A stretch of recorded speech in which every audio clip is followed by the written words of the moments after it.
지난 몇 주 동안 함께 살펴본 창세기 26장의 제목을 붙인다면 반복장이라고 말할 수 있습니다. 아브라함이 흉년이 들었을 때 가나안을 벗어나서 애굽으로 가지 않았습니까? 그 아들 이삭도 흉년을 만나서 가나안을 벗어나려고 했거든요. 애굽에서 아브라함이 자기 아내를 루이라고 속였습니다.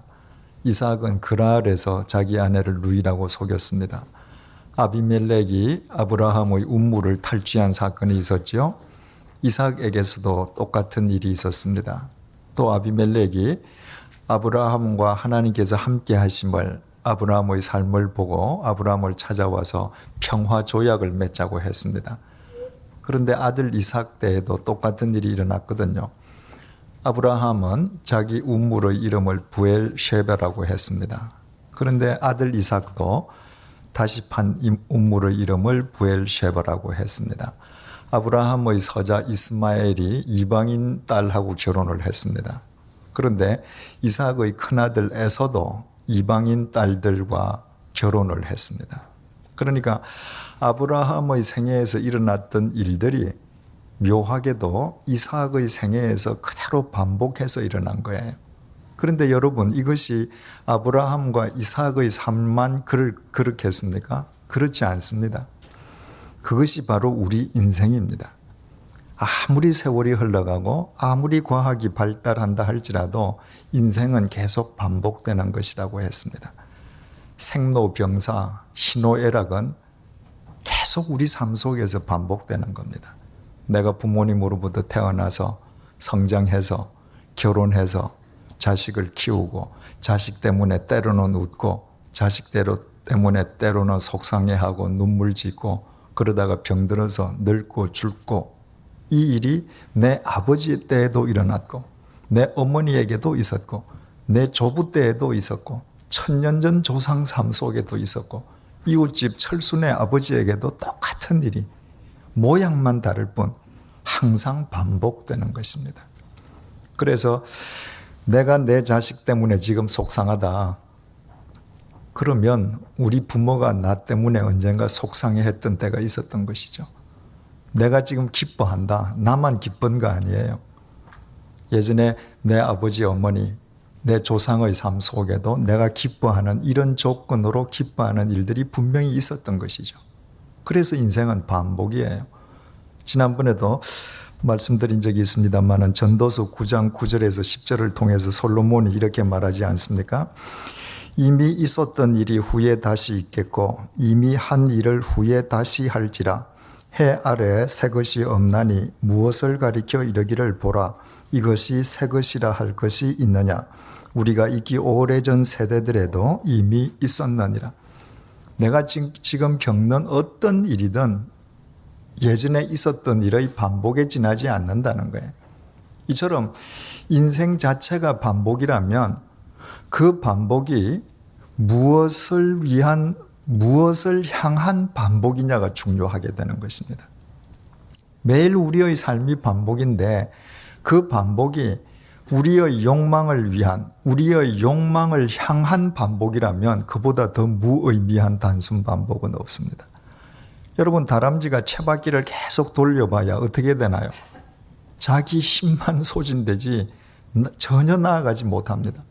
그러니까 다람쥐가 채바퀴를 계속 돌린다는 건 무엇을 의미해요? 무의미하게 자기 생명만 갉아먹는 겁니다. 내가 내 욕망을 위해서 욕망을 향해 매일매일 반복된 삶을 답습한다.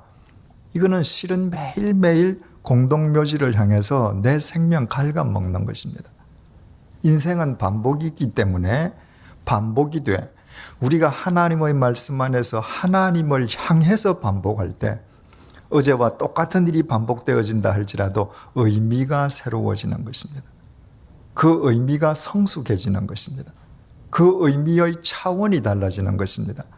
그래서 하나님의 말씀 안에서 우리가 매일매일의 삶을 반복해 갈 때 우리의 삶은 나사의 골처럼 계속 상승하는 아름다운 진리의 삶을 살아가게 되는 것입니다.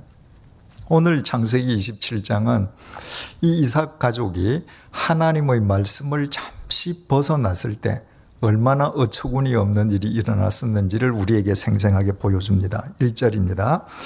이삭이 나이가 많았다. 이삭이 나이가 많은데 대체 얼마나 많아졌는가? 이삭의 그 생애를 역순으로 시기적으로 쭉 계산을 해보니 바로 창세기 27장 이삭이 나이가 많다. 이때 이삭의 나이가 137세가 되는 해입니다. 여러분 26장 34절 보십시다. 에서가 몇 살 때에 결혼했다고요? 40세에. 에서를 이삭이 몇 살 때 낳았던가요? 이삭이 40세에 낳았나요? 아니죠. 이삭이 60세 때에 에서를 낳았죠. 그러면 에서가 40세에 결혼했다고 하면 지금 아버지 이삭은 몇 살인 거예요? 100살이죠. 그런데 창세기 27장 1절이 137세라면 창세기 26장과 27장 사이에는 37년의 세월이 흘렀음을 의미합니다. 지금 이삭이 137살이 되어서 눈이 어두워 잘 보지를 못하더니 나이가 들어서 시력이 떨어졌습니다. 그래서 사물을 잘 분별하지 못하게 됐다는 것입니다. 맏아들 에서를 불러 이르되 내 아들아 하매 그가 이르되 내가 여기 있나이다. 눈이 어두워서 잘 보이지 않을 때 아들 2명이 있는데 맏아들 에서를 불렀습니다. 그것도 내 아들아 이렇게 불렀습니다.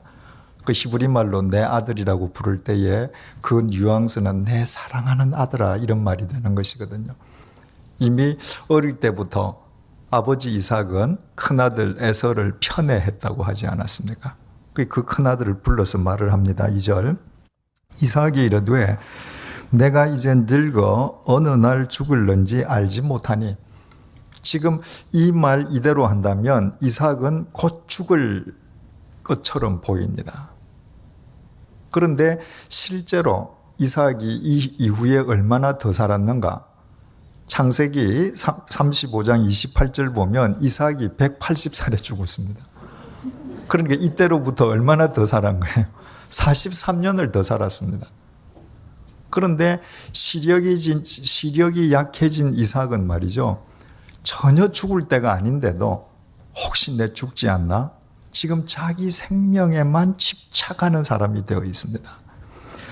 2절 이삭이 이르되 내가 이젠 늙어 어느 날 죽을는지 알지 못하니 그런즉 내 기구 곧 화살통과 활을 가지고 들에 가서 나를 위하여 사냥하여 내가 즐기는 별미를 만들어 이렇게 돼 있죠. 그런데 별미를 만들어 그 사이에 공표를 하시고 연필이 있는 분들은 나를 위하여 이렇게 써놓으세요. 히브리어 원전에는 나를 위하여라는 말이 있는데 번역이 빠져 있습니다. 별미를 나를 위하여 만들어 내게로 가져와서 그 다음에 가져와라 먹게 하여 사이에 또 표시를 하시고 나로라는 말을 넣으세요. 원문에는 그 말도 또 들어 있습니다.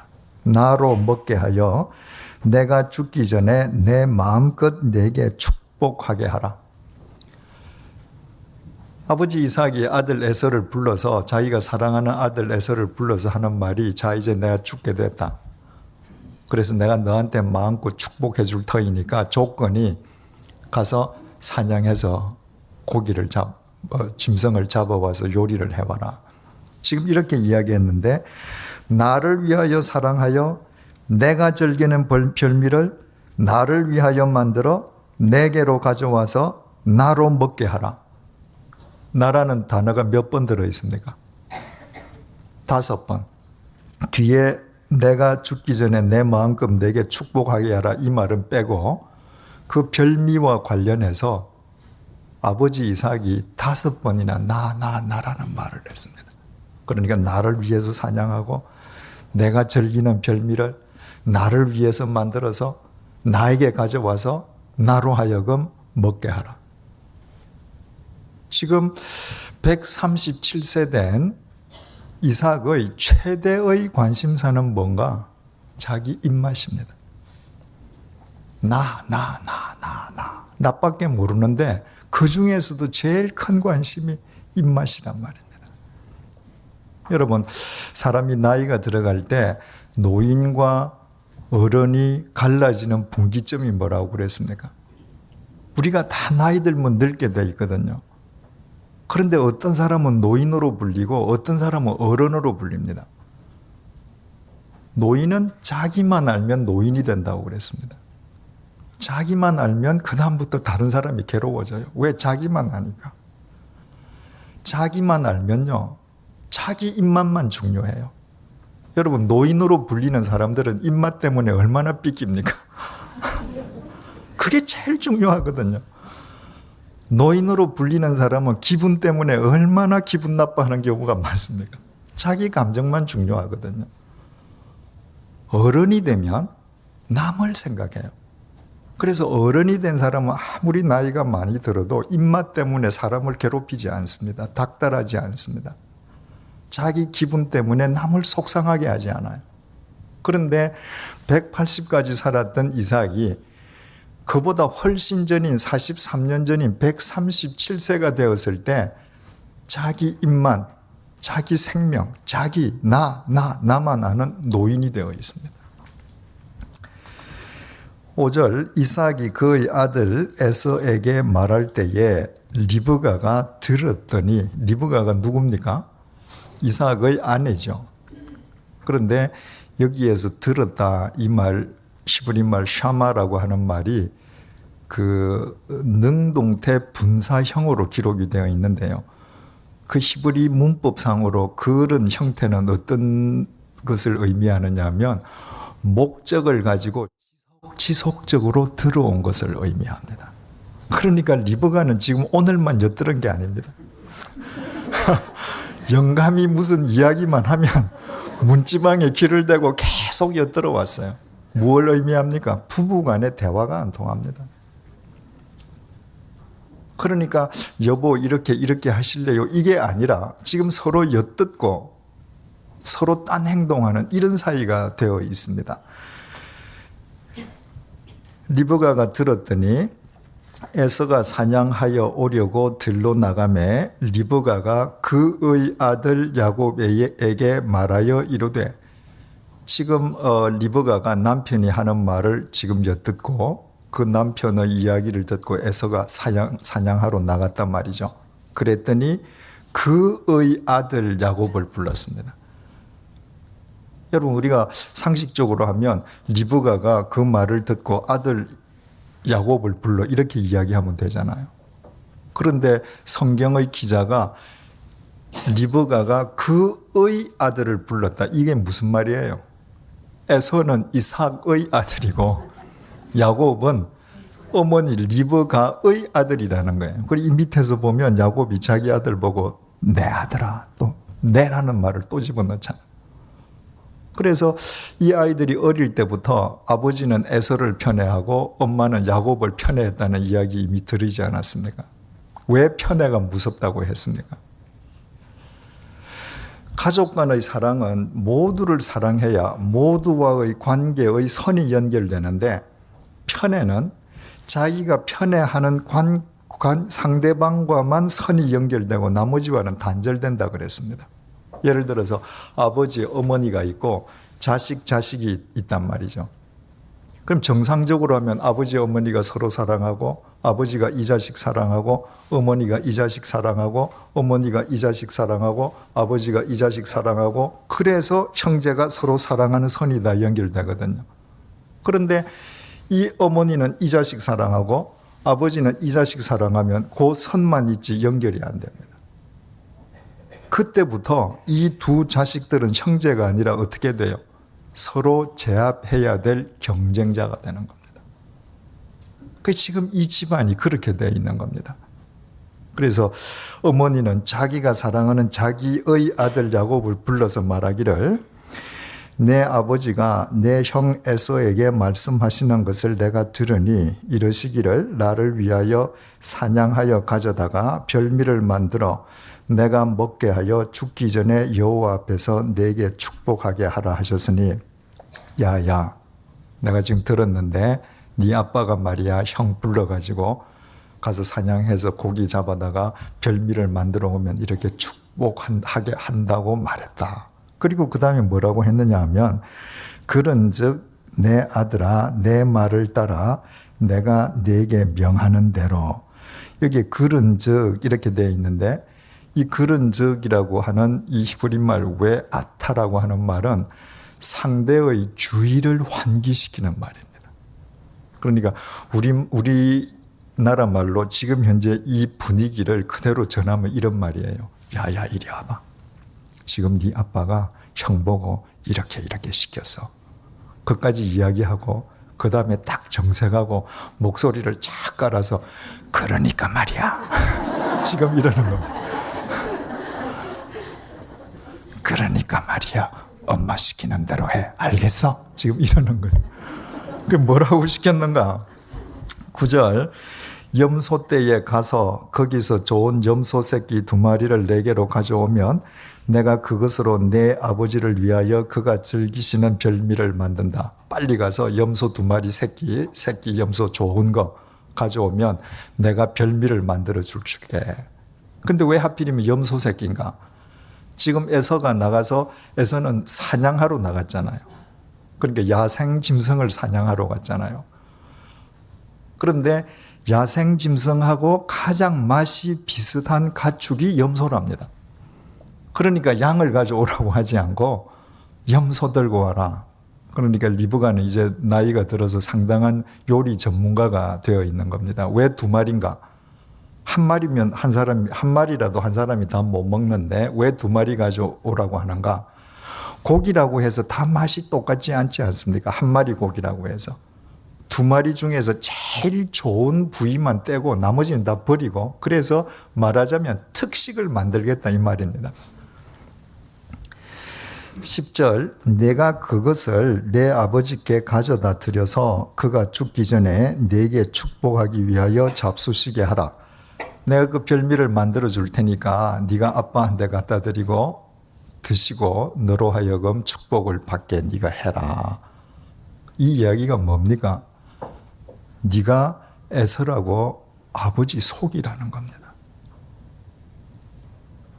옆집 자식한테 지금 뒷집 아저씨 속이라고 하는 말이 아니고 자기 자식한테 의붓 아버지도 아니고 양아버지도 아니고 네 친아버지 속이라는 것입니다. 11절 야곱이 그 어머니 리브가에게 이르되 내 형 에서는 털이 많은 사람이요 나는 매끈매끈한 사람인즉 아버지께서 나를 만지실진데 내가 아버지의 눈에 속이는 자로 보일지라 복은 고사하고 저주를 받을까 하나이다. 야곱은 그 에서는 어릴 때부터 들에 나가서 사냥하는 게 취미고 야곱은 뭐였죠? 장막 안에 거하는 사람이에요. 그래서 집안에서 놀던 새님이거든요. 그러니까 이 새님 보고 어머니가 네 아빠한테 가서 거짓말해라 이러니까 얼마나 놀랬겠습니까? 그러니까 야곱이 하는 말이 어머니 형은 털이 많고 나는 털이 없어서 매끈매끈한데 아버지가 축복 기도를 해주려면 끌어안든지 손을 잡든지 나를 만질 터인데 그래서 속인 것이 들통이 나면 복은 고사하고 저주받을 텐데 아유 그거 안 됩니다. 야곱으로서는 당연히 그렇게 말하겠죠. 13절 어머니가 그에게 이르되 내 아들아 너의 저주는 내게로 돌리리니 내 말만 따르고 가서 가져와라. 엄마가 얘기합니다. 야 만약에 네가 저주받으면 내가 대신 받아줄게. 넌 내가 시키는 대로 해. 그러니까 세계 모든 엄마는 다 공통적인 것 같아요. 14절 그가 가서 동사를 보세요. 가서 끌어다가 어머니에게로 가져왔더니 그러니까 이 새님 야곱이 저주받을까 봐 겁나는데 엄마가 내가 대신 받아줄게. 그러니까 금방 일어나서 가서 끌어다가 가져왔습니다. 즉각 그의 어머니가 그의 아버지가 즐기는 별미를 만들었더라. 그래서 리브가가 지금 아버지를 속이기 위한 음식을 만듭니다. 에서가 아까 몇 살이라고요? 77살. 에서하고 야곱은 몇 살 차이던가요? 쌍둥이죠. 그럼 야곱도 몇 살이에요? 77살짜리가 이 짓 합니다. 여러분, 야곱이 이 짓 할 때 77살이라는 걸 여러분 생각해 보신 분들 많이 안 계시죠? 77살이나 되는 아들이 지금 이렇게 아직도 맘마보이 짓하고 있습니다. 자기 분별력이 없습니다. 여러분, 자기 아버지 이삭은 60살 때 결혼했습니다. 자기 형 에서는 40살 때 결혼해가지고 지금 가장이에요. 그런데 엄마 치마 폭에서 크는 맘마보이 이 야곱은 77살이 되었는데도 자기 분별력도 없이 엄마가 하라고 하니까 지금 그대로 좋다고 하고 있습니다. 15절, 리브가가 집안 자기에게 있는 그의 맏아들 에서의 좋은 의복을 가져다가 그의 작은 아들 야곱에게 입히고 또 염소 새끼의 가죽을 그의 손과 목의 매끈매끈한 곳에 입히고 자기가 만든 별미와 떡을 자기 아들 야곱의 손에 주니, 이제 엄마가 음식을 만든 뒤에 야 야곱아 너 가서 형 옷 입고 와라 이러지 않았습니다. 에서의 옷장을 열어서 그 중에서 제일 좋은 옷을 자기가 선택했습니다. 그리고 요리를 한다고 염소 가죽을 벗겼을 그 껍질을 벗기지 않았겠습니까? 그 가죽을 풀로 야곱의 손하고 목 주위에다가 붙여줬습니다. 그러면 그 겉은 털이 되겠죠, 그죠? 그러니까 자기 남편의 손길이 닿을 만한 곳에 에서처럼 털이 많도록 위장을 지금 시켜줬습니다. 그리고는 자기가 만든 음식을 들고 너 아버지한테 가라. 15절 주어가 누구예요? 리브가가, 엄마가 지금 다 합니다. 엄마 총연출. 네. 18절 야곱이 아버지에게 나아가서 내 아버지여 하고 부르니 이르되 내가 여기 있노라. 내 아들아 네가 누구냐? 야곱이 아버지에게 대답하되 나는 아버지의 맏아들 에서로소이다. 아버지께서 내게 명하신 대로 내가 하였사오니 원하건대 일어나 앉아서 내가 사냥한 고기를 잡수시고 아버지 마음껏 내게 축복하소서. 여러분, 무엇을 계획한다는 것과 실천한다는 건 다르지 않습니까?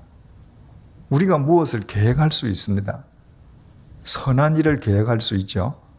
그러나 실천하지 아니하면 선한 일을 한 게 아닙니다.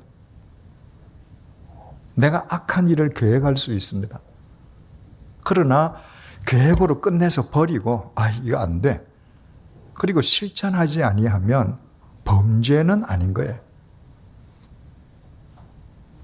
엄마가 아무리 이렇게 연출해서 전부 다 시나리오를 짜줘도 그 계획에 동참했다 할지라도 야곱이 안 하면 범죄는 안 되는 거죠, 그죠? 그런데 그 계획을 야곱은 몸으로 실천했습니다. 엄마 총연출의 사기극의 주인공이 된 겁니다. 그래서 아버지한테 가서 태연하게 아버지 나 맏아들 에서입니다. 이거 잡수시고 저 축복해 주십시오. 20절 이삭이 그의 아들에게 이르되 내 아들아 네가 어떻게 이같이 속히 잡았느냐. 여러분 이상하잖아요. 지금 에서는 사냥하러 갔죠, 그죠? 사냥하고 와서 요리를 만들어야 되잖아요. 그러면 사냥하러 가는 시간, 짐승을 잡는 시간, 집으로 오는 시간, 이게 요리하는 시간 이외에 필요한 시간이거든요. 근데 야곱에게 있어서 든 시간은 뭐예요? 빨리 뛰어가서 우리에서 새끼 염소 2마리 잡아다가 가져온 것밖에 없거든요. 나머지 엄마가 요리했잖아요. 그러니까 들에 나가서 사냥하는 에서의 시간에 비하면 야곱이 그 짐승 가지고 오는 시간은 100분의 1도 채 안 들었을 거라는 말이죠. 그러니까 아버지 이삭이 시력이 어두워서 사물은 참 구분별이 안 되지만 그래도 가만히 생각해 보니까 너무 빨리 왔단 말입니다. 그래서 너 어떻게 이렇게 빨리 잡아왔냐? 야곱이 그제서야 아차 이거 조금 이따 와야 되는데 미처 그 생각을 못했단 말입니다. 그러니까 뭐라 그래요? 그가 이르되 아버지의 하나님 여호와께서 나로 순조롭게 만나게 하셨음이니이다. 하나님을 끌어들여서 거짓말합니다. 여러분, 거짓말이 이래서 무섭습니다. 거짓말은 한 번 거짓과 타협하면요, 그 자체가 목적이 되어서 수단과 방법을 가리지 않습니다. 야곱은 지금 시간 계산을 잘 못했다는 것을 깨닫자 말자 그 위기를 모면하기 위해서는 하나님을 끌어들이는 길밖에 없다고 생각한 겁니다. 그래서 나의 하나님도 아니고 아버지의 하나님 있잖아요. 그 하나님이 내가 집 대문에 나가자마자 한 마리를 보게 해주셔서 잡아왔습니다. 지금 이런 식으로 하나님의 이름을 망령되이 끌어들였습니다. 21절 이삭이 야곱에게 이르되 내 아들아 가까이 오라. 내가 과연 내 아들 에서인지 아닌지 내가 너를 만져보려 하노라. 그래도 아버지 이삭은 뭔가 미심쩍습니다. 그래서 너 이리 한번 와봐라. 내가 직접 만져봐야 되겠다. 왜냐하면 아버지는 만져보면 에서는 털이 있고 야곱은 털이 없다는 것을 금방 아니까 확인할 수 있거든요. 22절 야곱이 그 아버지 이삭에게 가까이 가니 이삭이 만지며 이르되 음성은 야곱의 음성이나 손은 에서의 손이로다 하며 그의 손이 형 에서의 손과 같이 털이 있으므로 분별하지 못하고 축복하였더라. 이삭이 이르되 네가 참 내 아들 에서냐? 그가 대답하되 그러하니이다. 그 손으로 만져보고서야 이 참 이상하네. 네 음성은 꼭 야곱 같은데 진짜 네가 에서가 맞구나. 그리고 또 한 번 확인합니다. 야, 너 진짜 네가 에서 맞지? 참 내 아들 에서 맞냐? 그러니까 예, 그렇습니다. 이렇게 거짓말을 했습니다. 여러분, 왜 어머니 리브가가 이런 사기극을 꾸며요? 그 대상이 자기 남편인데 그 사기극에 왜 야곱이 이렇게 동원이 됩니까? 대상은 자기 친아버지인데 이유는 간단합니다. 아버지가 죽을 때가 가까워 왔다고 하는데 형에게 축복을 해준다고 하니까 장자의 복이 몽땅 형에게로 넘어갈까 두려워서 그것을 지금 받겠다는 것입니다. 야곱은 이미 예전에 그 사냥 다녀와서 배가 고픈 형으로부터 팥죽 한 그릇 주고 장자의 명분을 샀던 적도 있지 않습니까? 어머니 리브가는 아이 쌍둥이를 가졌을 때 하나님의 말씀을 받았습니다. 큰 자가 작은 자를 섬길 것이다. 그런데 여러분, 이미 우리가 창세기 25장 볼 때 제가 말씀드렸듯이 하나님께서 뭐라고 말씀하셨습니까? 큰 자와 작은 자의 신분이 바뀔 것이다. 혹은 큰 자와 작은 자의 서열이 바뀔 것이다. 차자가 장자가 될 것이다. 그렇게 말씀하시지 않았습니다. 큰 자가 작은 자를 섬길 것이다. 장자가 장자의 직위, 신분을 그대로 갖고 차자를 섬길 것이라는 겁니다. 여러분, 아론은 형이지 않습니까? 그런데 동생 모세를 섬겼거든요. 그래서 그 두 아들이 장자, 차자 서열이 바뀌었습니까? 아닙니다.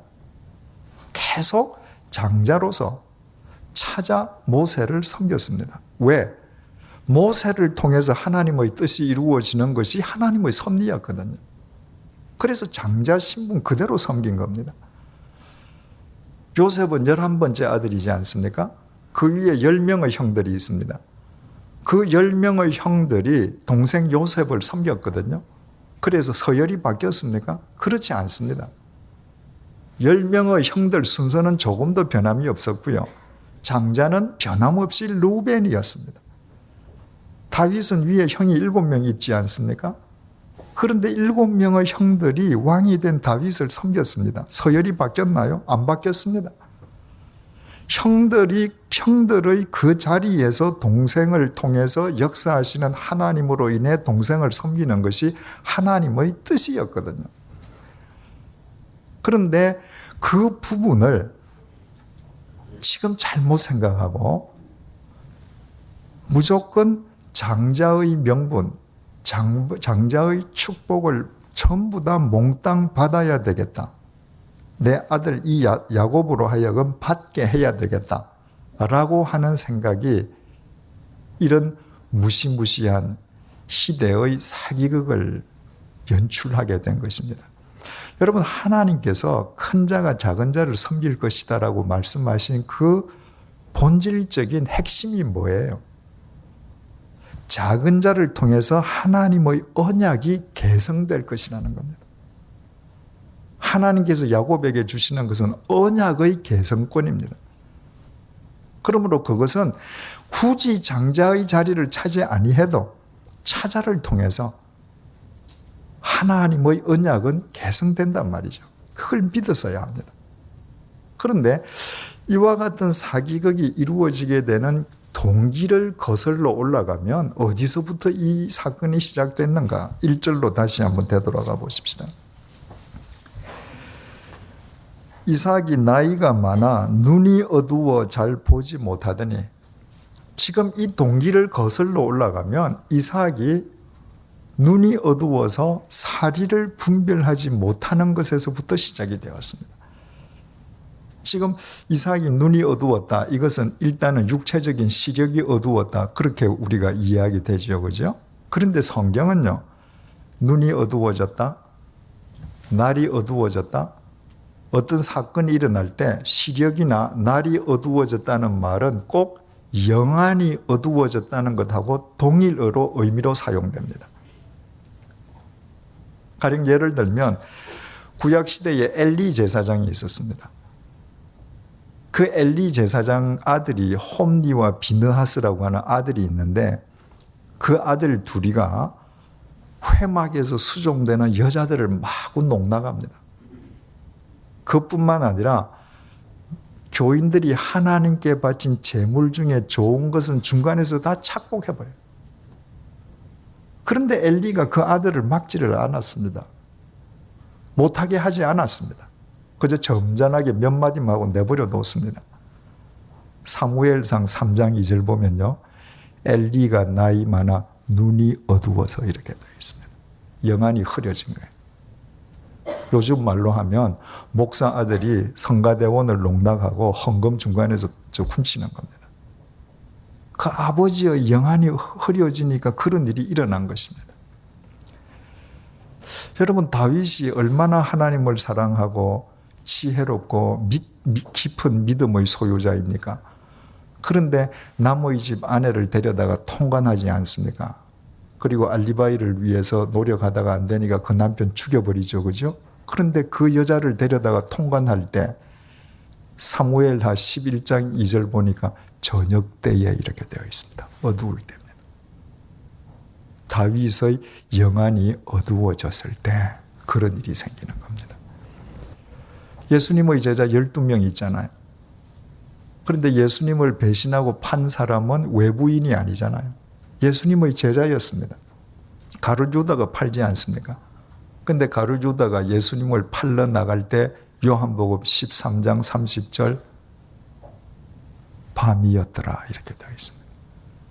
완전히 가룟유다의 영혼이 어둠 속에, 칠흑 같은 어둠 속에 갇혀 있는 것입니다.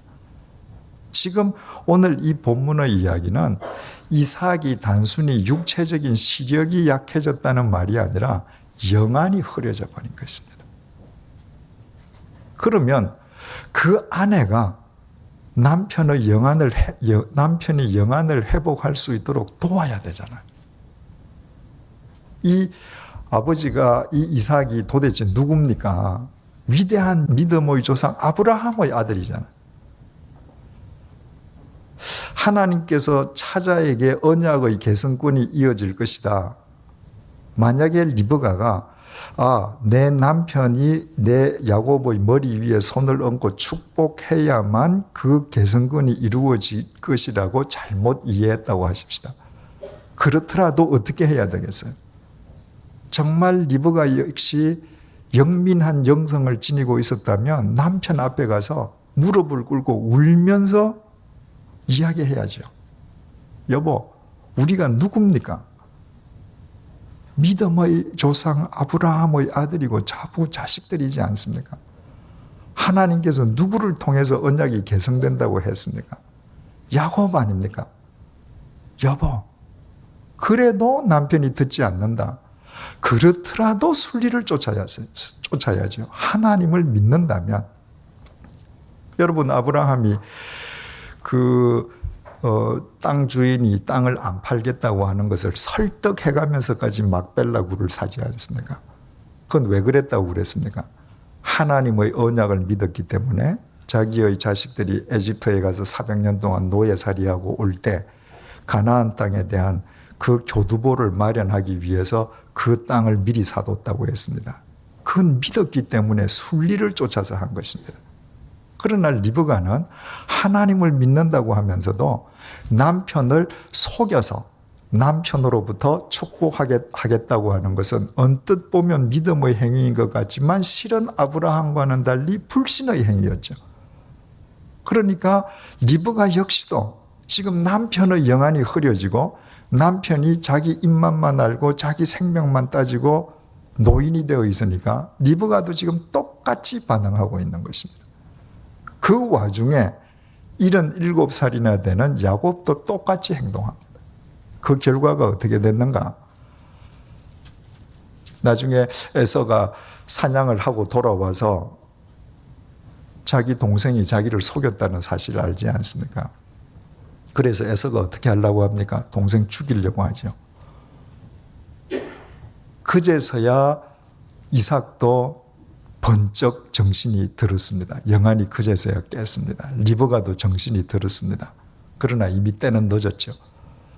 에서가 죽이려고 한다는 사실을 알고 어떻게 합니까? 이삭과 리브가 부부가 야곱에게 축복해서 야곱을 바로 리브가의 친정집, 그러니까 야곱 쪽으로 보면 외삼촌, 외조부 집으로 보내지 않습니까? 그래서 몇 년 후에 만납니까? 근 20년 후에 만납니다. 생이별의 아픔을 겪습니다. 야곱은 자기 아버지 속였죠. 어떻게 돼요? 나중에 야곱이 자기 자식들한테 속습니다. 자기 자식들이 자기가 가장 사랑하는 아들 요셉을 애굽에 팔아놓고 뭐라고 거짓말합니까? 짐승이 와서 찢어 죽였습니다. 자기가 아버지를 속였던 것하고 똑같이 자식한테 배신당합니다. 뿌린 대로 거두는 거예요. 그러니까 이 세 사람들이 정말 하나님의 말씀 속에서 잠시 영안을 흐리고 스스로 영안을 흐리고 잃어버리는 그런 어리석음을 범치 않았던들 당하지 않아도 될 인생 낭비를 당한 거죠. 뿌린 대로 거두게 되어버린 것입니다.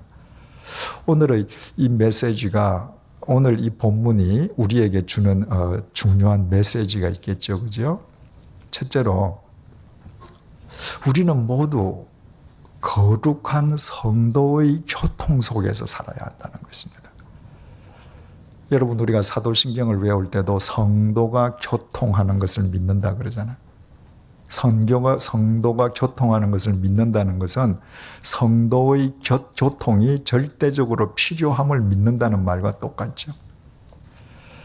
참된 믿음의 생활은 정삼각형과 같다고 그랬죠. 제일 꼭지점에 말씀이 있어야 됩니다. 근데 말씀만 있으면 신학교죠, 그죠? 삼각형의 또 한 꼭지점은 뭐라고요? 봉사가 있어야 합니다. 이 말씀대로 내가 한번 살아봐야 돼요. 이 말씀대로 살 때 하나님의 역사가 일어나는 걸 내가 경험해야 합니다.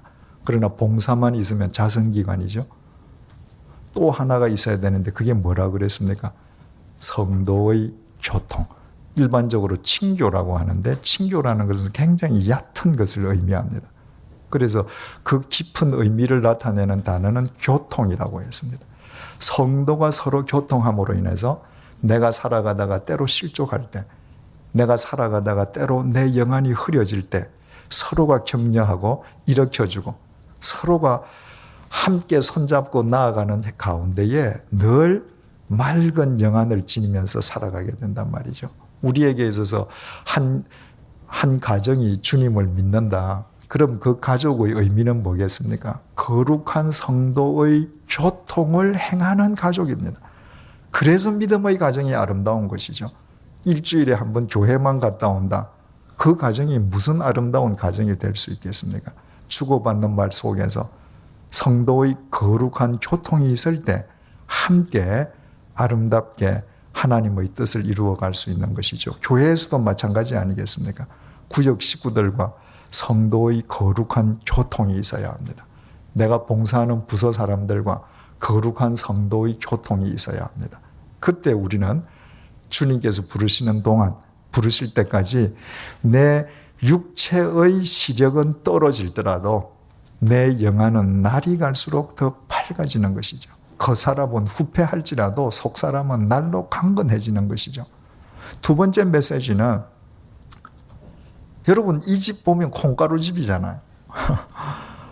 이런 집이 어디 있겠습니까? 남편이 하는 말을 아내가 듣고 사기치고 그 아들이 또 엄마한테 엄마 말 듣고 아버지에게 거짓말하고, 이런 집이 어디 있겠습니까?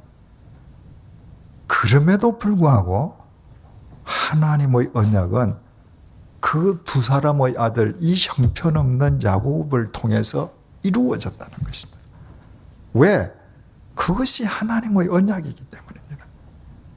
당신의 언약이 작은 아들을 통해서 계승되게 한다고 하신 그 말씀이 그 야곱을 통해서 이루어진 것입니다. 야곱이 도덕적인 인간이어서가 결코 아니었습니다. 하나님의 은혜가 먼저 임한 것입니다. 그 하나님의 은혜 속에서 이 형편없던 야곱이 20년 동안 객지 생활하고 하는 그 모든 과정을 통해서 하나님 앞에 바로 세워져 가게 된 것이죠. 그래서 하나님의 언약의 말씀은 일방적인 하나님의 은총의 말씀임을 우리가 다시 한번 확인하게 됩니다. 그렇다면 이 첫 번째 메시지와 두 번째 메시지를 우리가 함께 합치면은 우리가 어떤 결론을 얻을 수 있겠습니까? 지금 이 일방적인 하나님의 언약의 말씀, 그 언약의 말씀이 오늘 이 시대에 우리가 노력하지 아니하였음에도 불구하고 우리 각자에게 주어졌다는 거예요. 우리가 이 언약의 계승자가 된 것입니다. 그렇다면 이 언약의 말씀 속에서 내가 내 인생을 바르게 가꾸어 갈 때 인생 낭비 없이 내 삶이 이 땅에 있는 동안 정말 진리의 열매를 맺는 아름다운 삶으로 매일매일 성숙해 가지 않겠느냐는 거예요. 여러분, 우리의 인생은, 이 땅에서의 인생은 결코 영원하지 않습니다. 지극히 제한된 시간을 살아갈 뿐인데 그 제한된 시간을 허비하지 않고 낭비하지 않는 유일한 길은 우리에게 주어진 이 언약의 말씀 속에서 살아가는 것입니다. 그때 우리의 하루하루는 무의미하게 버려지는 것이 아니라 그것이 모두 진리 안에서 축적되어 때가 될 때 하나님 아버지의 역사로 아름답게 결실되게 되는 것입니다. 아무쪼록 그런 은총을 누리시는 아름다운 가정이 되시기를 축원드립니다. 기도하겠습니다.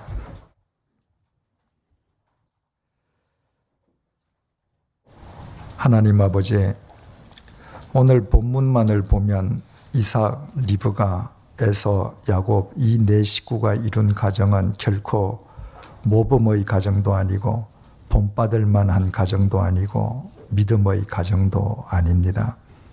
그럼에도 불구하고 하나님 아버지의 언약의 말씀은 신실하게 이삭을 통해 또 야곱으로 이어졌음을 저희들에게 다시 확인시켜 주셔서 감사합니다.